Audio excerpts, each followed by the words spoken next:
You're listening to Catholic Chicago. Ahead, the Archdiocese of Chicago brings you programs about the people, events, and issues that touch our lives. Welcome to Catholic Chicago.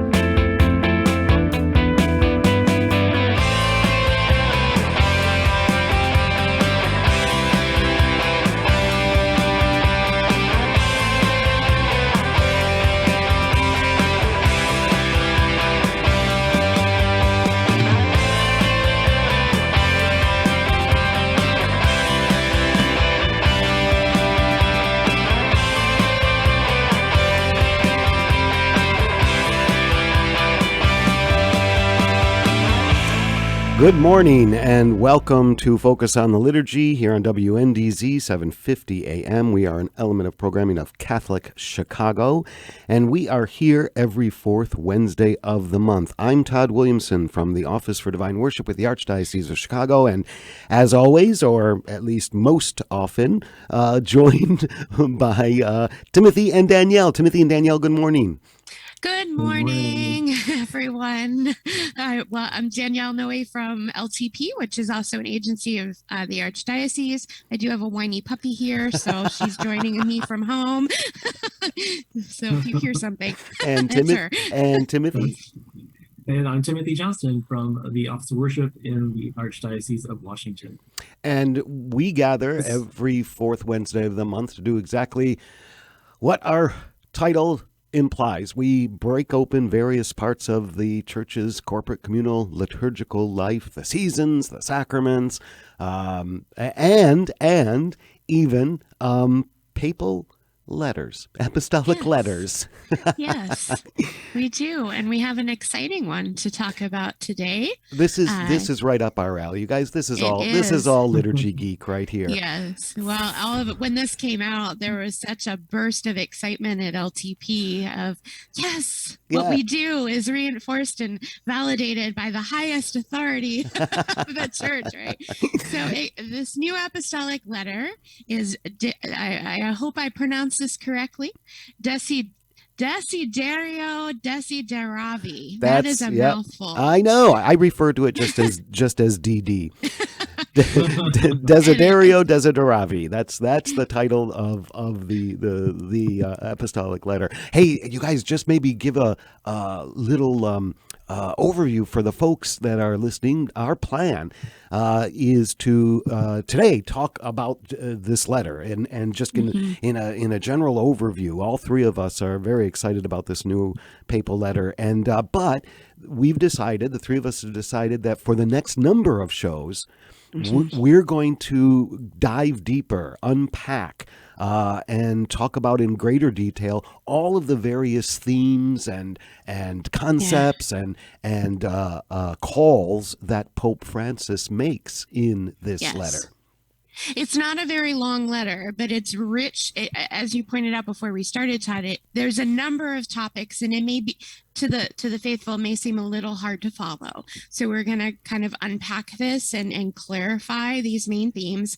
And essentially, the point of this letter, it's right there in the English title, on the liturgical formation of the people of God. That's how I refer to it. Yeah, it's DD on the liturgical formation of the people of God. That's his main thing.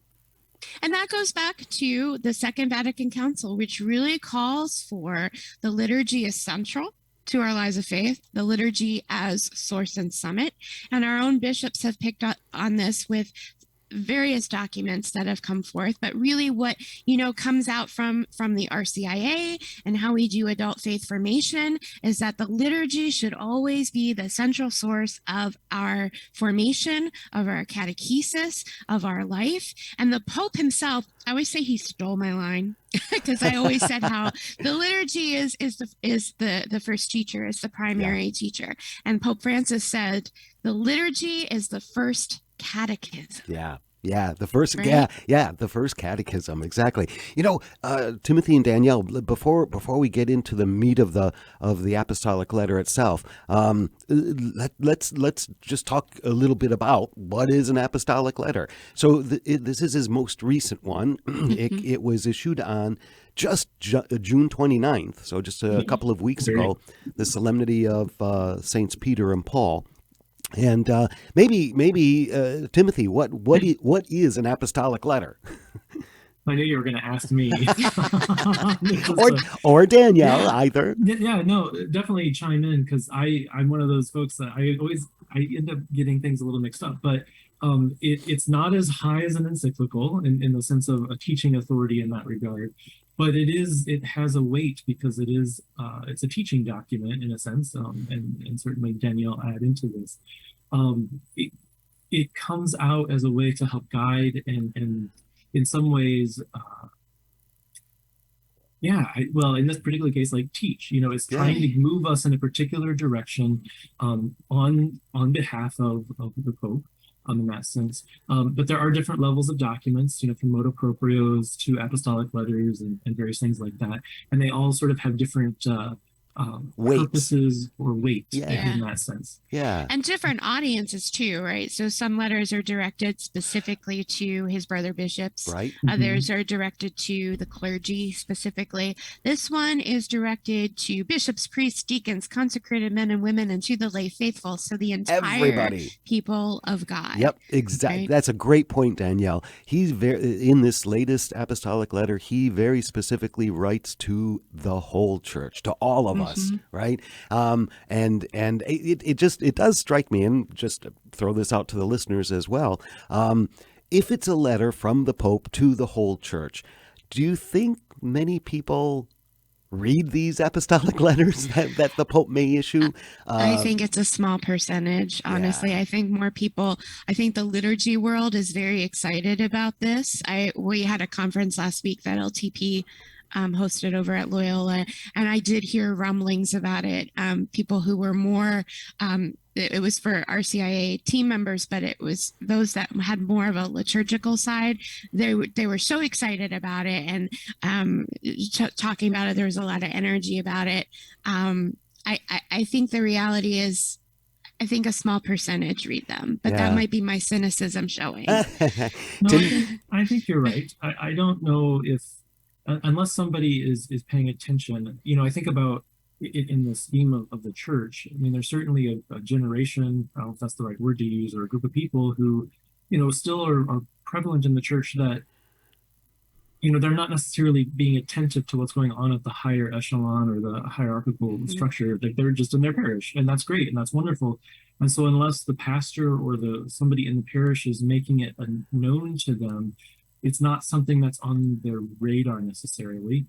Certainly there's probably a smaller group of people, like Danielle noted, of liturgists or musicians that are familiar, or at least keeping in tune with that. But there are pastors, I'm sure, that are going to make this available to their people, or at least preach on it or note that. I will say, when I first read it, I mean, that was as we just noted, one of the first things I noticed is that this was written, to the whole church. And it is written in a particular context of everything going on right now within the life of the church. Like, this isn't just like, here's random letter from Pope Francis on liturgical formation. I mean, if you look at, if people have been paying attention, and again, I have a particular perspective on this, of course, of what's been going on since last summer with Traditionis Custodes, which was the document that Pope Francis issued to limit or restrict, I don't know if those are the best words, but certainly to alter how the pre-Vatican II liturgy is implemented and celebrated in our dioceses in the country. And I don't want to open that can of worms necessarily, but this is coming within that context because he has been, I think, pretty adamant and pastorally clear that the council has authority. Yeah. And there's we've been in a kind of a weird place the last several years, in my opinion, of where there's that tension, and maybe in regular parishes they don't feel that necessarily. I'm probably using all the wrong words for this, but I know here in Washington, for example, we have 9 parishes that celebrate that the liturgy of the pre-council Latin Mass. And there's a lot of tension in what's going to happen, and how does this document impact them? Yeah. There's been some interesting conversations around that, this new liturgical document. So my last thing before I'll stop talking for a bit is, when I first read this and thinking about that context in which we're reading this, and in this day and age, I had hope when I finished reading it, in a way that I haven't really felt in terms of liturgy in a long time. Oh, wow. Like, I was filled with like the excitement that I remember growing up with, and not in like the willy-nilly, like, let's balloon masses, like not that kind, but the excitement of the depth of what the liturgy can actually, what it does, not what it actually does, what it does for us every time we gather, and what I've experienced, and that so many people maybe aren't experiencing or rail against because they're like, well, the Latin Mass is this or that, and or our celebrations just are perfunctory in some cases, and so people aren't in the depth of what the liturgy does. Yeah. And it made me think about those early years of the liturgical renewal, which obviously I was not alive for, but what Francis talks about, and maybe I'm pushing the line here a little bit, is exactly what people like Virgil Michael, Hillenbrand, Michael Matthijs, Hellriegel in St. Louis, like that's exactly what they were trying to do with the liturgical renewal, was how, and Daniel, you even said this earlier, is it was about how do we engage this whole mystical body, the Paschal mystery, but it isn't just random things. Like we have to investigate, we have to immerse ourselves into the signs and symbols. Yep. And it takes work. Yep. Just for our listeners, real quick, the names that Timothy just cited are leaders in the liturgical movement in the the early part of last century. And in the United States specifically. Right. Well, one thing that I would say about Francis, like if you look over, the popes of my life has been JP2, Benedict, and now Pope Francis. And clearly John Paul II and Benedict had a great love of the liturgy. They wrote about the liturgy, Dies Domine, Sacramentum Caritatis. Benedict wrote about the books on the liturgy before he was even elected Pope. I would never use the characterization of a liturgical pope for Francis, right? No. But Jesuits aren't known for that. No, right, exactly.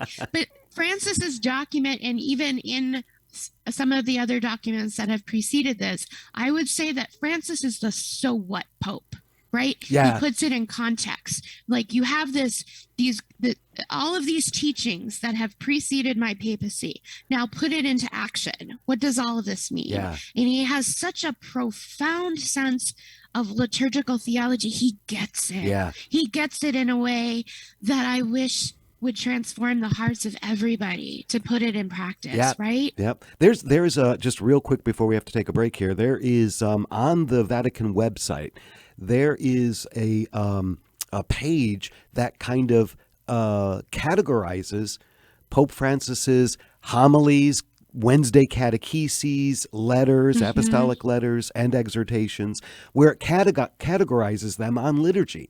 And there's one link where it says Pope Francis on the beauty of the liturgy, and then there are all these quotes from various writings. So. And if you look at that page, Danielle, I was kind of surprised to find it. There's an awful lot that's cited. There is. And in his regular homilies and addresses to the people, that's where I've gotten a lot of the nuggets from. Yeah. Beyond, apostolic exhortations or apostolic letters, is in those daily reflections and addresses to people. So it is a concern for him. He has a love for the liturgy. And as you said, he has a true sense of what the liturgy is to be. Yeah. And what the council sought it to be. Yes. And that we are not yet there. It's a big machine. It's an old machine, and it moves slowly. And I think that's reflective of the human condition, right? We're always in this realm of already and not yet. Right. He just reminds us the work of the council is ongoing, and we still need to tend to it. Yeah. Timothy. But I think that some of this, and again, I'm kind of reading into this a little bit or theologizing about this. I think this is part of the method of his the method of his madness, if you will, in the good sense of that, is because the Constitution on Sacred Liturgy was that first document, and it sets the stage for how the council unfolds.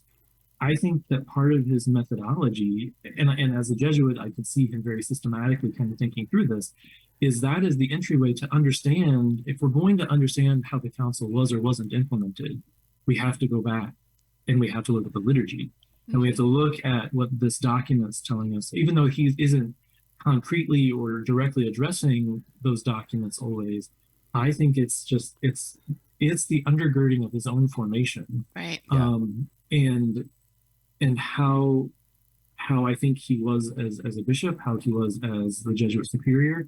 I think there's something very different in terms of his writing style from Benedict and John Paul. He's not a philosopher. He's not a theologian in the sense of Pope Benedict. Of Pope Benedict. Yeah. But he's a pastoral theologian. Yeah. And I love that Daniel, the way you said that, the so what question is he is able to contextualize from his own experience. And I do believe that his Jesuit formation, as much as Jesuits aren't known for liturgy in that regard, I think it helps aid the wisdom that comes from the pastoral experience, from the academic training, and from holding sort of all the things of the church, in this particular role. Yep. When we got to take a quick break here, guys. But when we come back, let's talk just a little bit about the title, because I think that can help us understand part of his reasoning and his approach as well. Stay with us. We'll be right back with more Focus on the Liturgy right after these messages.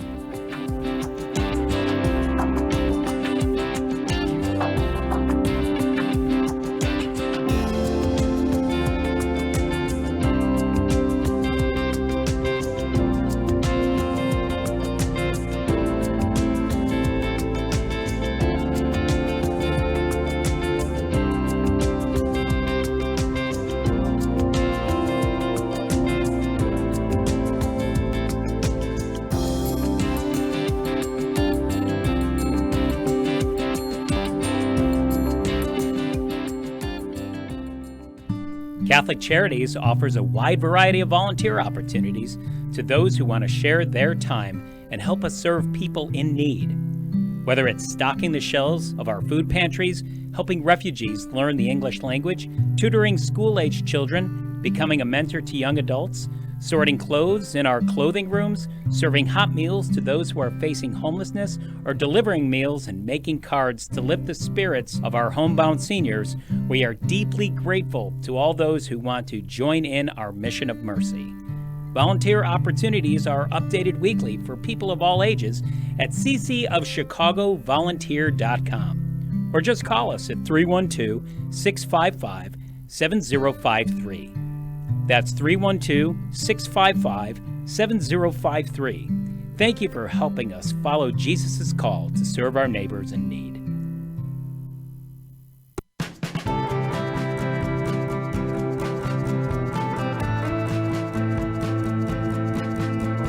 This is year 44 for me teaching. When I started here, there were teachers here that had taught me when I was a student. Now I'm the old person. Right now, I teach junior high math. I love when kids find what I'm teaching to be fun and they get it. I see that light bulb go off and it's a thrill. People are always amazed. What? You're here for 44 years? It's hard for me to believe, frankly. I love what I do. Every summer I think, oh, I miss the classroom. Even on the weekends, I think I can't wait to get back on Monday and teach those quadratic equations. Shape the next generation of leaders. Teach. Apply today at archchicago.org/schooljobs. Do you have an old bicycle that's not being used? Consider donating it to Catholic Charities Veterans Bike Project of Lake County. Skilled volunteers are refurbishing bicycles to make them safe and ready to be used by veterans to get to and from their new places of work. We also gratefully accept financial contributions that are used to purchase bike helmets and other safety accessories. Our veterans have faithfully served the United States, and now it is our privilege to serve them. For more information on the Veterans Bike Project of Lake County, call 847-782-4219. That's 847-782-4219.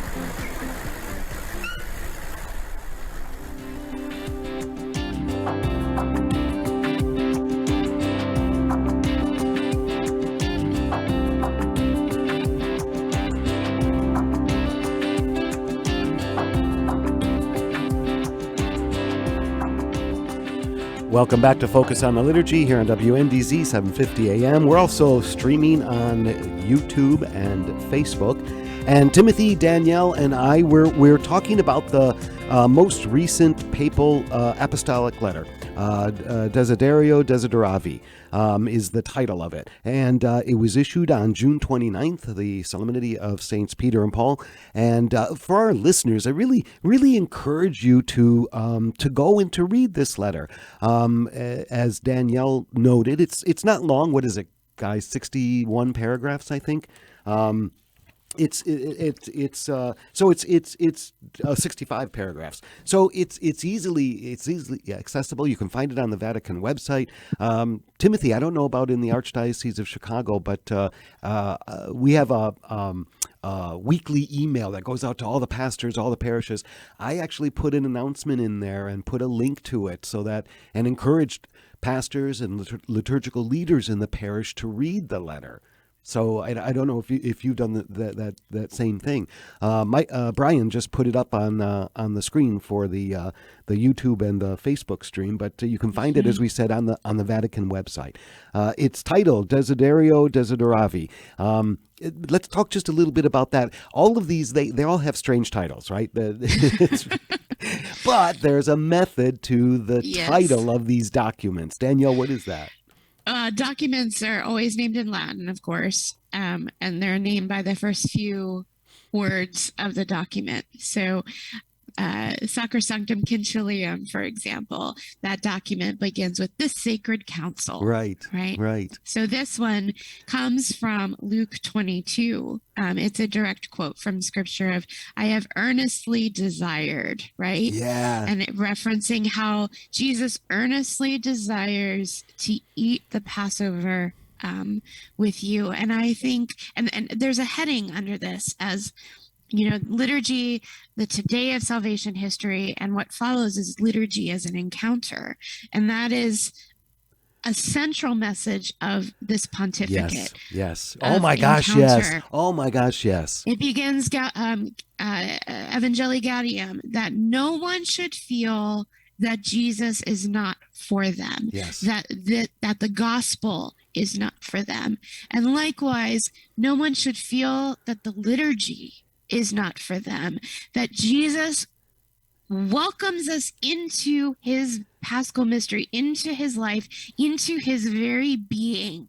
And where do we primarily encounter Jesus but the liturgy? Yep. The liturgy is where we receive him in the fullness of his presence in word, sacrament, minister, and within each other. His action, right? His presence, his action, and that we encounter Christ in the liturgy in such a way, and the three of us, we've said this over and over and over so many times, and he does something to us. And I think that's key in that idea of encounter. And like you said, Danielle, Pope Francis has consistently written and spoken and preached about this. Jesus wants to encounter us. Jesus wants to in encountering us, wants to move us, change us, form us, transform us. And he does that most uniquely, as the Pope says, in the liturgy. Yes. And he stresses that no one has earned a place at that supper, right? It's not about merit-based or good behavior, that all have been invited. And he also, you can tell what frustrates him, because in paragraph 5, he follows that with, the world still does not know it. Right, but that they've been invited. Everyone is invited to the supper of the Lamb. And I do think that is profound. The fact that the title and the gospel account in which he's situating this opening of this letter. Jesus speaking to his disciples in the gospel, but to all of us. Yeah. I have earnestly or eagerly. I mean, that word can be right. I have eagerly. I have long desired to eat this Passover with you. To eat this meal with you. Timothy, you were going to say something. Oh, yeah, I just love that. And I also think that particular kind of phrasing, again, I'm just thinking of this like in terms of literary work, is that it is so, well, I shouldn't say so, but it is different. From the tone of that is so different. And it, again, you can read into that, like looking at paragraph 5, this is really rooted in something that has impacted him as a person, a baptized person, as a priest, as a bishop, as archbishop, and now as the Pope. Like he is pleading because of, and maybe I'm reading into this, but because of his love of Christ and the way that he has encountered Christ in his own life, he desires that for all of us, which is what our tradition teaches, right? This is what Scripture teaches. It's what the Eucharist. And because he has experienced this, he can write from that experience. Right. And say, this, you're missing out. Like this is for all of us. This is for everybody. Yeah. And then how are we going to do that? It's also, I think, even though he does not name it in this particular document, we know that Mass attendance, especially in this country, is waning in different locations. So I can't imagine that's not on his radar of thinking about, because the council was so profound, we haven't really done the work of liturgical formation the council asked us to, and now people are not engaged in the life of Christ in the way that they once were. But we are never going to go back to the way it once was. We can't, because that wouldn't be the Paschal mystery. Right. We really have to name and die to the reality of what we've experienced, so that if we dive in and people really if we really believe that Jesus desires to celebrate this meal with us eagerly, then how can we not be in the pews? How can we not? As I think it was Agina said, how can we not go running to that celebration? But that is, I just think that is a very profound starting point. That we start from the very first point, the starting point, the basis is God's love for us and Jesus's, oh my gosh, overwhelming love for us and desire for us. In paragraph 6, this kind of flows from the idea that no one has earned a place at the supper, for example. And in paragraph 6, he emphasizes every time we go to Mass, the first reason is that we are drawn there by his desire for us. And so when we participate in that, he continues that it's a surrender to that love by letting ourselves be drawn by him. And I wanted to emphasize that because I'm reminded of a professor that Timothy and I both had, and that we have loved and respected very, very much. And he always says that our God, as a living God, right, lives for giving. So he would break up the word forgiveness, that God lives for giving. He gave himself for us, that we would be drawn back in to that life. Yes. And I think Francis love doesn't specifically say that, but reading between the lines, this is all what it's about: gift. Yeah. And responding to that gift. And that whole idea, the very first reason that every time we go to Mass, the first reason is that we are drawn there. How many of us would say the first reason I'm here is to fulfill my obligation?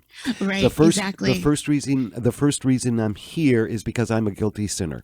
The first reason that I'm here is because I want to get it out of the way and have the rest of my Sunday.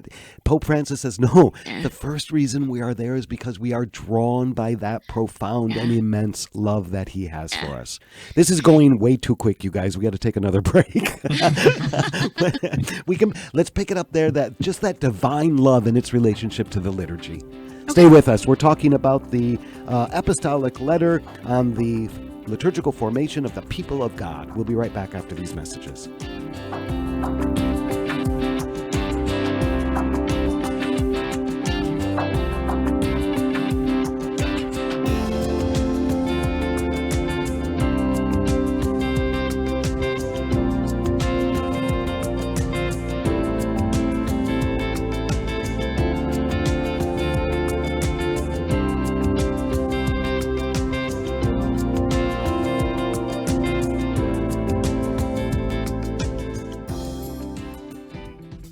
are hiring. Catholic Charities of the Archdiocese of Chicago is looking for mission-driven individuals who want to help make a positive difference in the lives of people in need throughout Cook and Lake counties.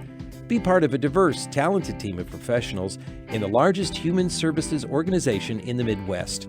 We are dedicated to helping people chart a more stable, happier future for themselves, and we accompany anyone in need, regardless of faith, gender, race, or ethnicity. Competitive salaries and generous benefits add to the satisfaction you'll have every day, knowing that you're helping us amplify our impact in Chicago. To see our list of employment opportunities, visit CatholicCharities.net.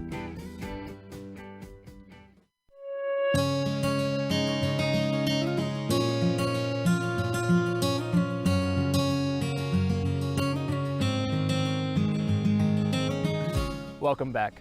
Es fabuloso verlos. Dobrze jest znowu być razem. It's good to be together again. After so many months apart, pandemic capacity limits have been lifted, and we want to welcome everyone back to church. We can all pray together again. And listen as our choirs lift their voices in song. We've been together in spirit. And now, when you are ready, our doors are open wide. Nuestras puertas están abiertas de par en par. Nasze drzwi są otwarte. And we're here to welcome you back to Catholic Mass.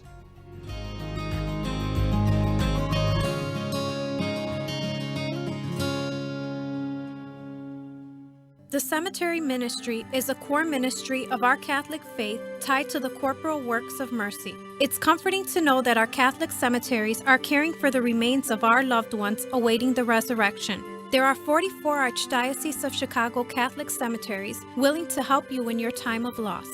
Call 708-449-6100 or visit CatholicCemeteriesChicago.org. Catholic Cemeteries, serving the Catholic community since 1837. You're listening to Catholic Chicago. Ahead, the Archdiocese of Chicago brings you programs about the people, events, and issues that touch our lives. Thanks for letting us be part of your morning. Now again, Catholic Chicago.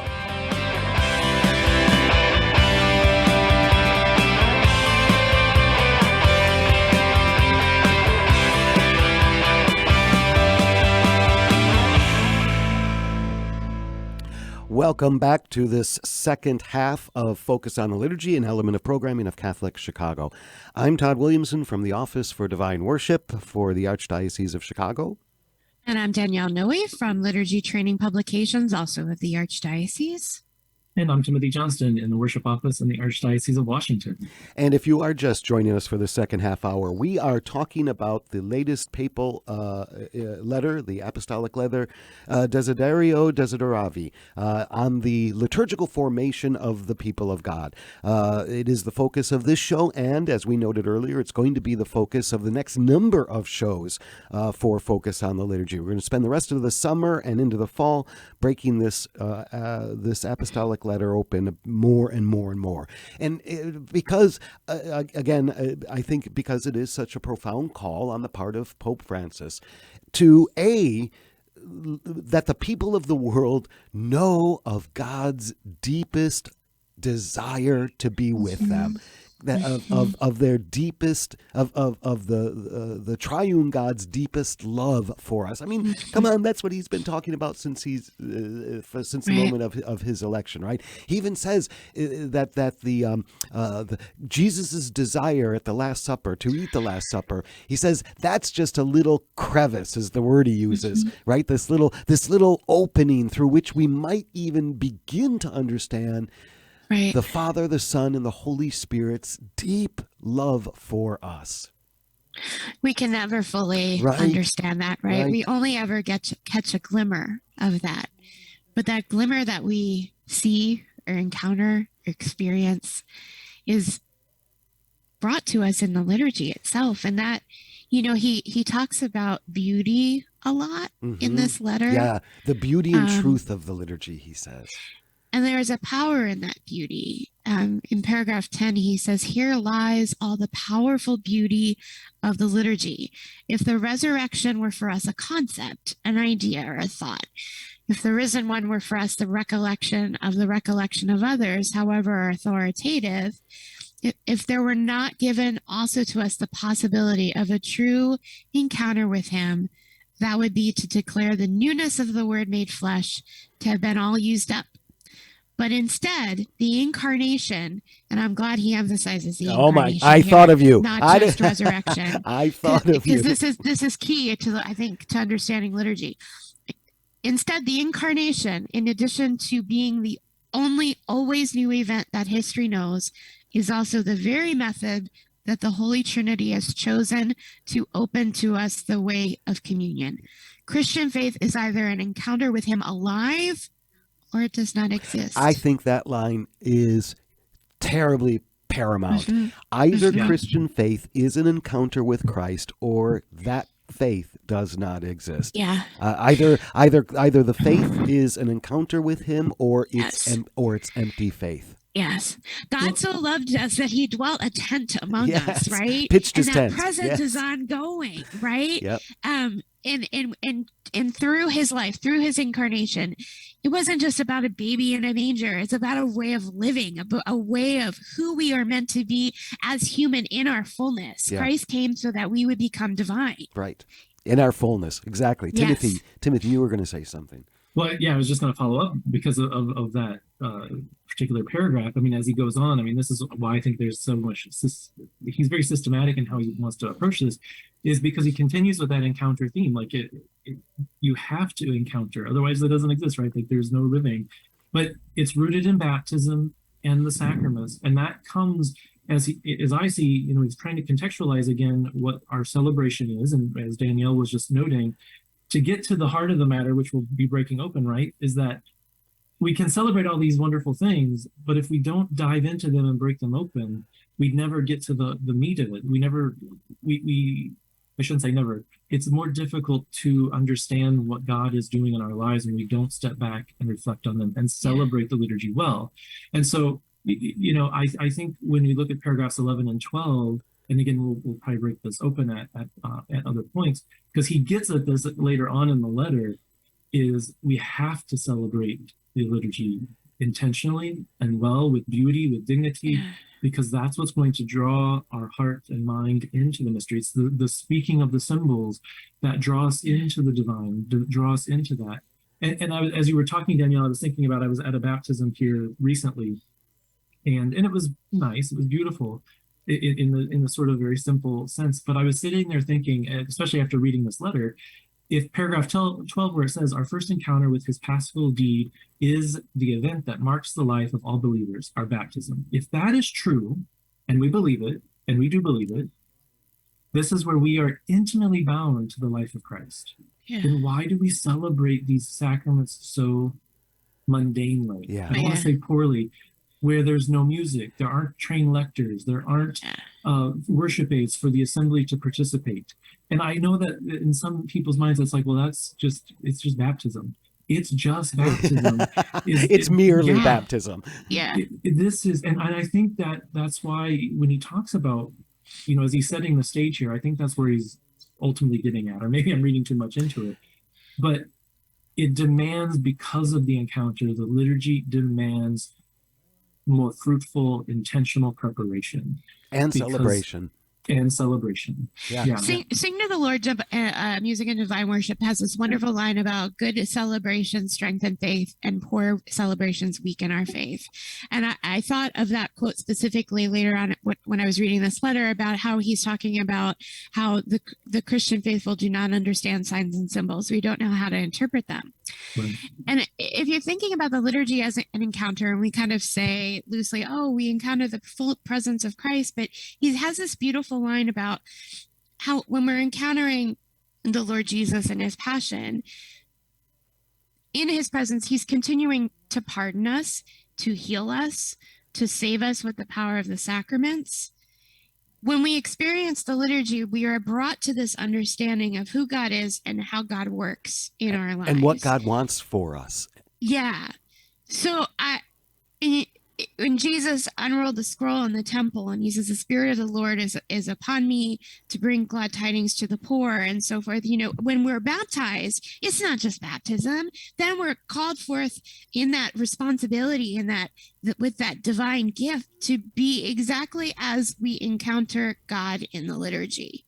That we encounter God's love and his mercy and his eternal salvation. And we are so inspired and full of joy that how can we not continue that life? And more conformed to him after our participation in the liturgy. Right. So then how can we not live out of that imagery of Christ that first we were baptized to be, and what every liturgy continues to shape and mold us more and more and more, right? And because let's go back to where we started this segment, Danielle, that yes, we encounter the divine, we encounter God, we encounter Christ in so many different ways, right? Through relationships, through birth of a child, through nature, through crises. Yes, that is most certainly true. But Francis says the most unique, that word unique, and the most profound encounter with Christ that we have is in his liturgy and his sacraments. I don't usually share personal things on the show, but I've never said before that it was the liturgy that made me Catholic, that inspired me to be Catholic. I was not raised in the faith. I was baptized Catholic when I was 4. My parents did not raise me in the faith, but I was invited, which is that key thing of Francis, that invitation. A friend invited me to go to Mass with her. And I don't know how to explain what happened afterwards, but there was just something that resonated me deeply with that liturgical experience, that it felt like coming home. It all made sense to me. It grabbed me. And I wanted more. Wow. What do you mean you don't know what it was? It was an encounter with Christ. Sure. But as a 17, 16-year-old girl, you don't know how to explain those experiences well. But it opened the door to a whole life that I never envisioned. Wow. It changed me. Yeah. I know. Yeah. Oh my gosh. That's why we say you don't... You fall in love with the liturgy, and I think that's what Francis wants us to do. The Pope wants us to fall in love with the liturgy, because in doing that, we are falling in love with Christ. Yeah. Because and then this kind of brings it back to the title.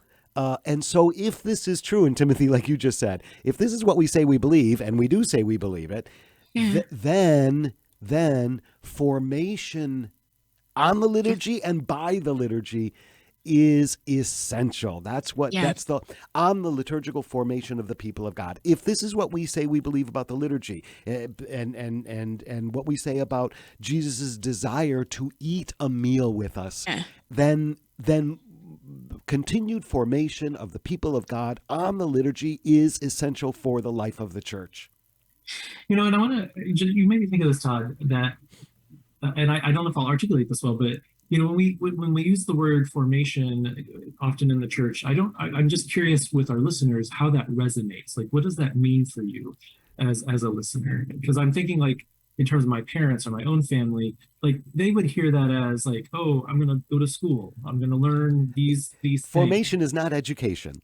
And it's not, it's not education. And I think, this is what we've been trying to articulate. And I just want to kind of say this again, or maybe a different way, is liturgical formation, while you might learn sort of some of the nitty-gritty things of the liturgy, why we do what we do kinds of things, it is about this encounter. Going back to that, it is about being shaped, transformed more and more, as Danielle pointed out, as Todd has reiterated, into the image of Christ, into the life of. And that's why the baptism, like, that's why his starting point is baptism, because we are completely changed when we are plunged into that water, right? Ontologically changed. Yeah, like, and so the formation that we go through in the course of our life as 8-year-olds, as 40-year-olds, as 80-year-olds, whatever it might be, is formation to be in this intimate relationship with Jesus Christ, hopefully in deeper ways as we grow older and in new ways. And so the formation is, I come to the liturgy week after week, and I hear that reading in a new way because of how I've spent my week reflecting on who God is in my life, how God has worked in my life, the struggles I've had. I come to that Eucharistic table because of the poor person I accompanied, or the family I was with because they lost a child, or the grandmother who's dying of cancer. That's the encounter, that because we're encountering Christ in our daily life, we come back to this Eucharistic banquet. We come to the liturgy of the hours, we come to baptism, reconciliation, all of the sacramental liturgies of the church, right? And the formation is that I come to know Jesus more intimately. Think about if you're married, your spouse, right?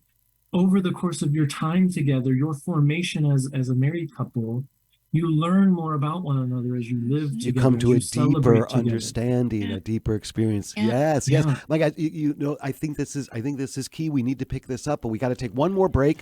We'll return for our last segment on this introductory show on the latest apostolic letter. Stay with us. We'll be right back.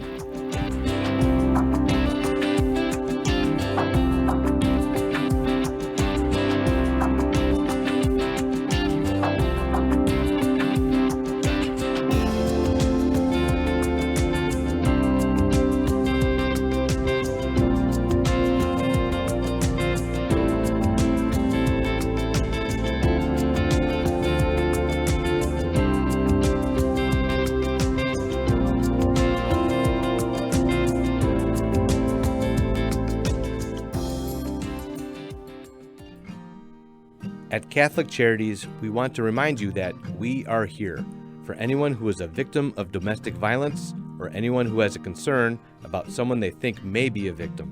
Domestic violence affects millions of people each year, both women and men, of every race, religion, culture, and economic status. It includes physical, psychological, and emotional abuse, inflicted in both subtle and overt ways. The impact on children can be devastating.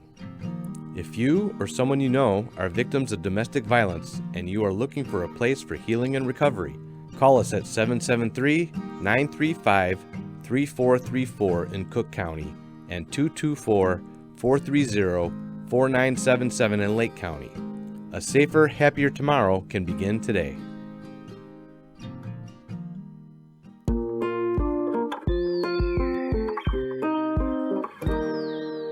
I can't imagine myself going into any other school.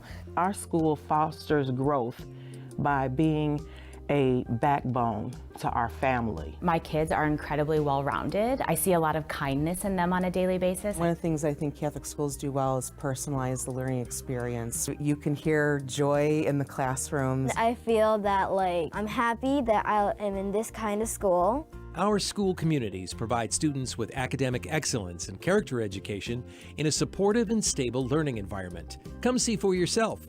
Visit archchicago.org/findaschool.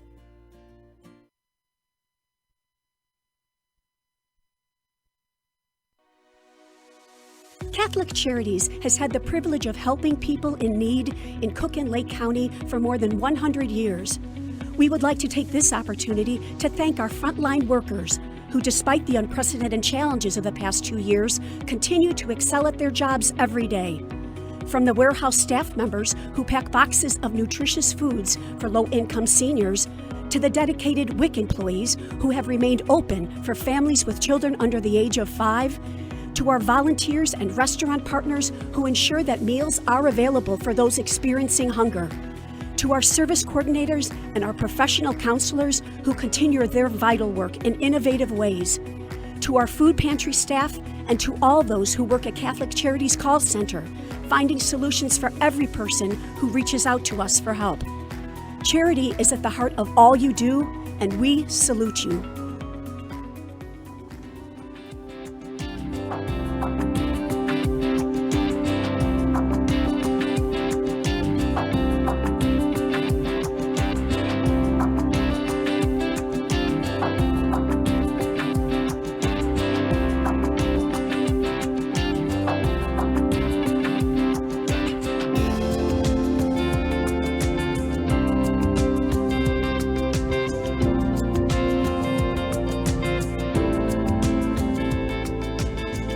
Welcome back to this last segment, a focus on the liturgy. Timothy and Danielle and I have been talking about Desiderio, Desideravi, on the liturgical formation of the people of God, the most recent apostolic letter from Pope Francis, issued just this last July 29th.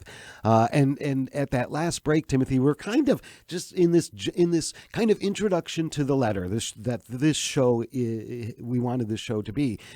We've kind of gone through, in a sense, kind of the way that Pope Francis has organized the letter, right? He starts with acknowledging Jesus's deep desire to eat with us, to share this meal with us, God's great love for us, and then Danielle, as you've said so well, he then pivots into saying, and the most unique and powerful and a profound way that Jesus encounters us today is through the liturgy and the importance of the liturgy, and then kind of takes that and says, okay, so that's why formation on the liturgy is so important. And Timothy, that's where we ended before that last break. You were talking about that whole idea of formation. It's not just classes, right? It's not just book learning. It's formation is being shaped and molded and formed and in a number of different ways. And Danielle, you liken this to the rite of Christian initiation of adults. Right. Well, Timothy gave a wonderful definition of what formation truly is and about conversion. And that is the essence, that is the church's vision for how we initiate new Christians, right? So I would like to invite all of our listeners to grab your copy of the Rite of Christian Initiation. Take it right off there your by shelves, right there by your open bedside. it up to paragraph 75, which talks about the vision of the catechumenate, what it is and how it's supposed to take place, and that we are immersing them into the Christian life. We are training them as Christians. So they need to be exposed and experience the liturgy. That catechesis should be adapted to the liturgical year, which is how we have developed lectionary-based resources for catechesis, right? Because it flows from the liturgical year. Paragraph 75 is not just a vision of the catechumenate, it is a vision of the church and how formation takes place afterwards. And parish life. It's a vision of parish life. So I really think it's important for parishes to reflect deeply on that paragraph and its 4 points, because how we do catechesis is not just about how we do our CIA. It's the church's vision, and our bishops are very firm on that with the document "Our Hearts Are Burning Within Us," that the catechumenate presents a vision of adult faith formation, right? And what Francis is talking about here by starting with baptism, that really reading between the lines of that and liturgy as formation really emphasizes that church's vision, that the option to reflect on the liturgy and how it changes us is so important for the life of the faithful. Mystagogy doesn't end with initiation. Right. It is about the life of the Christian. Ongoing. Yep. And always giving that option. And that, I think that's why he makes such a point of saying, yeah, I'm talking about formation on the liturgy, right? Mm-hmm. But he says, and he says the second one is even more essential: formation by the liturgy. That is that by the liturgy, by participating consciously, fully, actively, with understanding, all of that, by letting Christ encounter us in the liturgy, that teaches us as well. That forms us, that transforms us, it shapes us, and it molds us. Yes. That's why that's so important. It's another thing, Tyler, too, like when you're at liturgy, part of formation or part of this in this living as a Christian disciple in this particular context is what questions arise after your experience. What, going back to what Danielle just said about mystagogy, like as participants and actively engaged, like we aren't just observers of this liturgical act, right? Which that's part of the formation that has to happen, is we have to help people understand, as members of the assembly, you're essential in the way you participate. Like the you Christ have a role Church, because of your baptism, right? as Francis calls it, the Christ Church, the celebrating community. The celebrating community has, and that, so you have an active role in what is taking place, and how I sort of derailed my thought there. Sorry about that. But the the questions. That's what it was.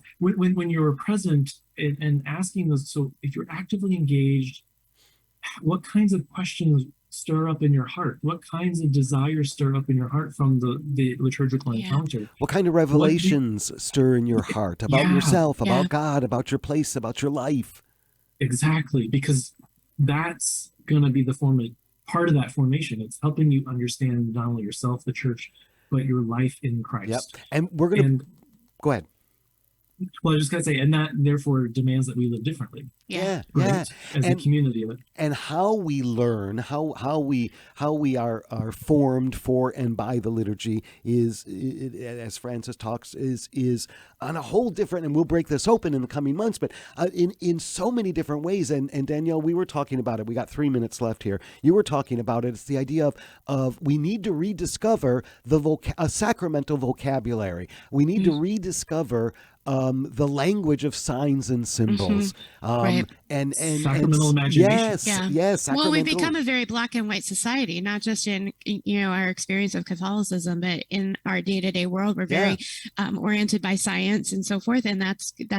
And yes, absolutely, we need to be. But the realm of metaphor, the realm of story, imagination, all of that is brought up into the life of symbol. That does not deny its reality at all. Right. But it helps us explore the reality and experience the reality on a deeper way. Because all these realities that we're talking about, Jesus' desire for us, God's love for us, God's overwhelming forgiveness, forgiving, right? God is forgiving. All of that can only be understood through symbol and sign because it's too overwhelming, it's too profound, it's too deep. And that's why he wrote the letter. On the liturgical formation of the people of God and how desperately we need that right now. It's essential to the church becoming what the council called the church to be.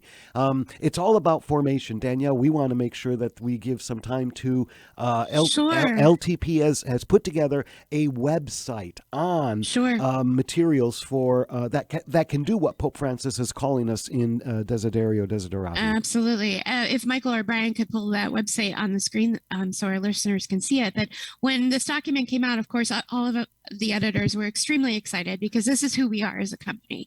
LTP, of course, is an agency of the Archdiocese of Chicago. We publish nationally and internationally. Our mission as a company, we grew out of the Constitution. We grew out of the need for people to understand the post-conciliar liturgy and participate in it. So our mission is all about developing resources that lead people into the full conscious and active participation of the liturgy so that they are imbued with the spirit of the liturgy and can go forth and transform the world. All of our resources are focused on that. And so when this document came out, we looked at it, we analyzed it, and key subjects that are evident in this document, and provided resources that reflect that. So the use of signs and symbols, the beauty of celebration, an invitation to encounter the Lord, and then to live the liturgy itself. So what the Pope talks about is who we are as a company and the heart of the resources that we provide. And we just wanted to give our customers just a kind of a snapshot. So our listeners, go to that we website. Yeah. We've been talking about Desiderio, Desideravi, the latest apostolic letter of Pope Francis. We will continue in the coming months to break this apostolic letter open. Hopefully our listeners go to the website, the Vatican website, read this document. It is amazing, and we'll be talking about it in the next number of shows. Danielle, Timothy, thanks so much. Absolutely. God bless everyone. Bye.